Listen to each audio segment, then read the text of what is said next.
présenté le rapport préliminaire des fouilles archéologiques qui se sont tenues en 2018, en mai et juin 2018, à la chute du Porc-Pic à Saint-Simon.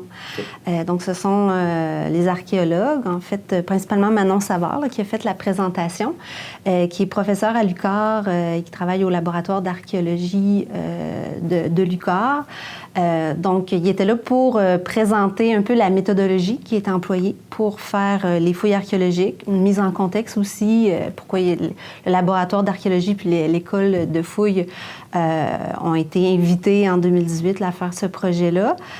Puis par la suite, ils ont expliqué comment les étapes là, par lesquelles ils sont passés pour en faire des fouilles. Et ils ont présenté les résultats, en réalité, là, de ces découvertes-là archéologiques. Donc, il y a plusieurs artefacts qui ont été présentés. À la MRC, on souhaitait valider que les vestiges qui avaient été retrouvés à l'automne 2017, c'était bien les vestiges du moulin de Porc-Pic.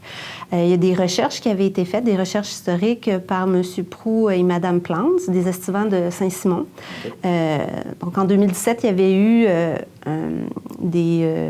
une activité citoyenne, si on veut, avec la MRC. C'était de nettoyer là, les abords là, de la chute du Porc-Pic pour installer un belvédère devant la chute. Puis lorsqu'ils ont installé le belvédère, c'est là que les gens ont remarqué des amas de roches qui pouvaient sembler un peu curieux. Ça semblait un mur peut-être, qui avait déboulé. On a retrouvé des morceaux de métal, des vieux clous rouillés, quand même assez gros. Fait que ça a piqué la curiosité de certaines personnes, là, dont M. Proulx et Mme Plante. Donc, ils ont décidé, eux autres, bénévolement, là, de faire des recherches pour voir c'était quoi qu'il y avait là. Parce que dans la mémoire des gens, il y avait eu un moulin. Puis, leurs recherches les ont amenés, en fait, à plusieurs moulins. Le moulin à farine de Saint-Mathieu, qui autrefois était Saint-Simon aussi. Le moulin seigneurial, qui était le moulin du Porc-Pic. Puis, un moulin assis aussi, là, qui aurait été construit là, 1 an ou 2 là, après le moulin seigneurial. Donc, eux autres, c'est ce qu'ils ont fait. Fait qu'ils ont validé le potentiel du lieu. Ils se sont mis à faire des sondages aux endroits où il semblait y avoir de l'intérêt. Puis, ils ont découvert plusieurs artefacts. Fait que c'est au-dessus de 8300 artefacts, si je ne me trompe pas, qui ont été découverts pendant les 5-6 semaines qu'ont eu lieu les fouilles archéologiques au Porc-Pic. Par exemple, on a retrouvé des meules, donc des morceaux de meules du moulin. Donc, on est en présence d'un moulin à farine. On a retrouvé des petites aiguilles, puis une machine qui était très, très corrodée, là, qui était la machine à carder, parce que c'était un moulin à farine et un moulin à carder. Les cardes, c'est en fait un peu comme des peignes qui servaient à brosser ou à peigner la laine. Okay. Donc, il y avait 2 fonctions à ce moulin-là. Puis, ils ont retrouvé aussi des morceaux de bois carbonisés, des grains végétales carbonisés, donc des céréales, finalement. Puis tous ces éléments-là, ça correspond avec l'histoire du moulin. Les artefacts, ça semble correspondre aussi à l'époque, donc autour des années 1845-50, donc la moitié du 19e siècle.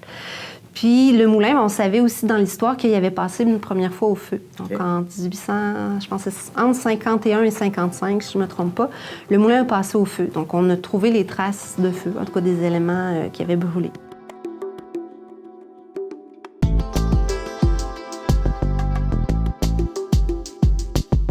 Des artefacts qui ont été découverts au moment où les gens ont installé une espèce de plateforme d'observation avec une table de pique-nique devant la chute de la rivière Porc-Pic.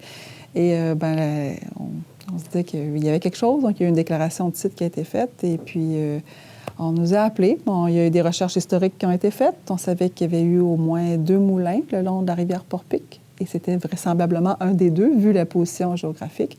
Et donc, notre travail, ça a été de valider le potentiel archéologique pour voir si effectivement c'était un moulin, lequel c'était, moulin assis ou moulin à farine.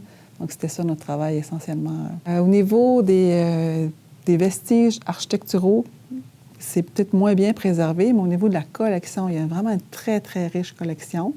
Et dès les premiers jours, on a trouvé, entre autres, des fourneaux de pipes, donc des pipes en terre cuite fine. Et sur un des fourneaux de pipes, il y a un petit motif avec un moulin à vent, mais un moulin. Donc, on avait la pipe du meunier. On a trouvé du grain carbonisé. On a trouvé des fragments de meule. Donc là, c'était très clair. on était devant le moulin à farine et à cardé, et vraisemblablement celui qui avait été commandé par les seigneuries Drapeau en 1845. On voit qu'il y a même des éléments qui sont jointifs, donc on a des assiettes creuses, il y a certains objets qui sont entiers, d'autres, c'est pas le cas, mais il y a quand même une collection qui est riche, qui est quand même bien préservée. Il y a quand même un petit peu d'érosion par la rivière. Donc la rivière Porpic au printemps, là, elle va venir un peu gruger le site. Il y a peut-être une partie de la collection qui est partie, mais il y a quand même une très belle collection qui est préservée, très diversifiée.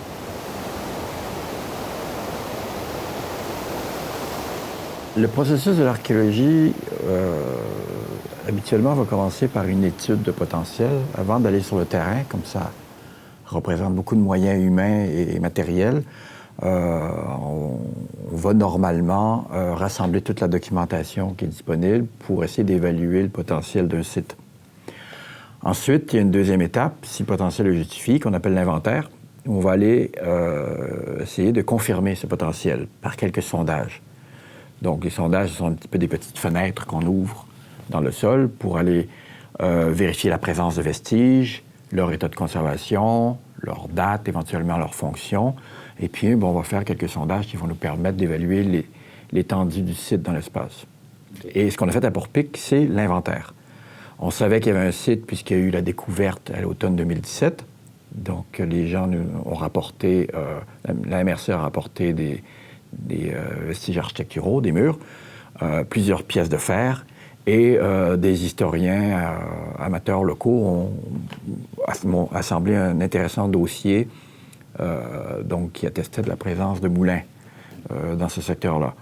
Donc, ce qu'il s'agissait de faire, c'était moins de confirmer le potentiel, moins d'étudier le potentiel au préalable que d'aller le confirmer sur place.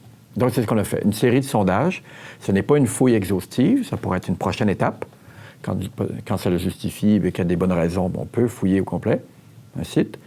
Mais il s'agissait donc de vérifier s'il y a un potentiel. On a mis au jour des vestiges, on a confirmé la présence d'un moulin, mais il y a encore beaucoup de questions qui se posent sur les vestiges et sur le plan du moulin et sur la structure du moulin. Par contre, ce qui est intéressant, c'est la richesse de la collection archéologique. On a beaucoup d'artefacts domestiques. Okay. En fait, c'est le logement du meunier. Et ce sont les affaires du meunier dont on dispose beaucoup. Donc, sa vaisselle de table, les contenants dans lesquels il conservait sa nourriture, des ossements animaux, des restes de table, donc, et de boucherie, des objets personnels comme des médailles religieuses, des boutons et d'autres éléments de costume. On a quelques éléments de costume et de bijoux qui nous parlent de la présence d'une femme, au moins. Donc, le meunier n'était pas seul. On a ici un beau manche d'une ustensile de table.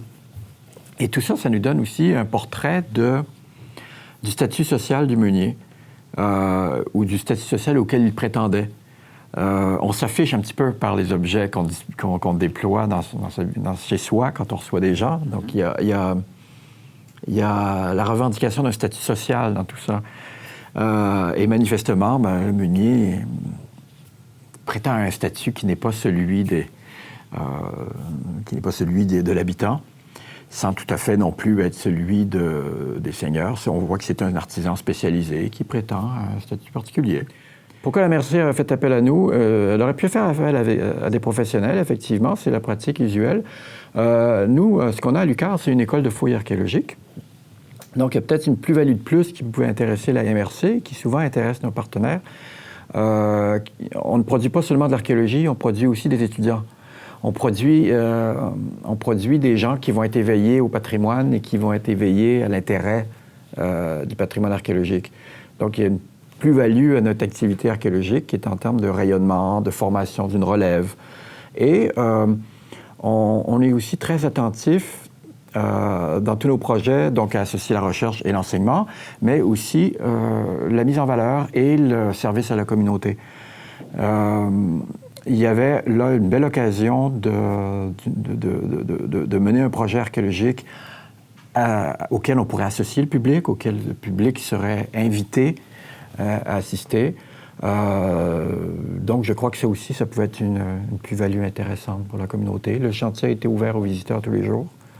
On partage nos résultats par des des activités comme celle-ci, comme une conférence qu'on a donnée à Saint-Simon. Donc, je pense que là aussi, ça peut être un intérêt pour la MRC. Fouiller pour fouiller, peut-être pas nécessairement, mais s'il y a un projet derrière ça de mise en valeur, comme là, c'est un peu aussi le cas, parce que pour le Port-Pic, c'est le Sentier national, c'est la route verte qui passe là aussi, donc il y a un désir du côté de la MRC de mettre ça en valeur davantage, mettre plus de signalisation, mettre des panneaux d'interprétation aussi pour tant le lieu, son histoire, maintenant son côté archéologique aussi qui est intéressant. Mais le long de la route verte du Sentier national, il y a aussi beaucoup de choses intéressantes, tant au niveau de la faune ou de la flore, le paysage, la vue que l'on a. Fait qu'on a, dans les mois qui vont suivre, en fait, là, ce projet-là de faire des panneaux d'interprétation pour qu'au printemps ou à l'été prochain, il y ait encore plus de choses. Donc, ça rentrait en même temps, on ne fouillait pas pour fouiller. C'était dans le but de mettre en valeur le lieu. Puis on se sert de ces éléments-là là, pour justement raconter... on va s'en servir pour raconter un petit peu plus là, l'histoire des moulins qu'il y a eu sur place.